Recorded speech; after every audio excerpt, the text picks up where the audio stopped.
Right. Because certain utilities that we use today are damaging our Earth's ecological system. There's no question about it. The coal, atomic power, there's damage being done. So Jehovah will command us to do such for ourselves to help the Earth recover. Now, this is something to think about. Are we obedient to Caesar today in regard to sewage, into regard to garbage disposal, into regard to recycling and many other things? Now, in New York, in Bethel, we have a thing for the cans, a thing for the plastic, a thing for the wet garbage. Now, I don't know if you do that here, but the Bethel family has to go through that.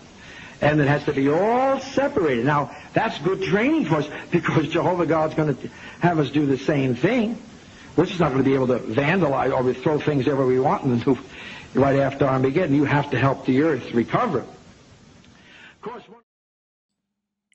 state authorities are overseeing the investigation of chemicals and debris that were found buried at Watchtower Farms.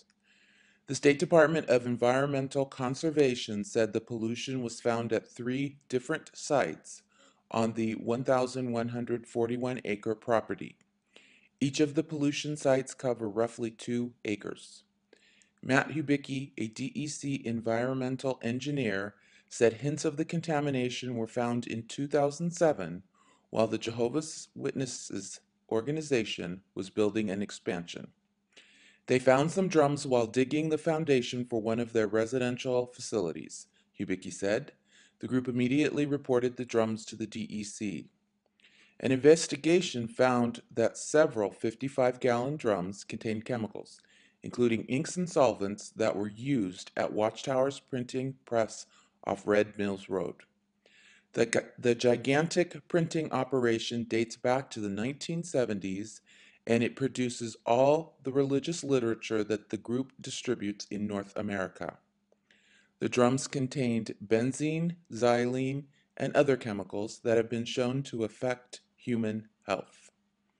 Construction debris and polluted soil were also uncovered at the site.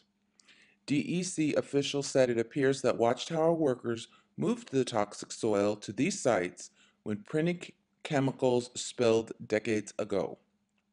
They used farm machinery to aerate the soil and evaporate the contaminants.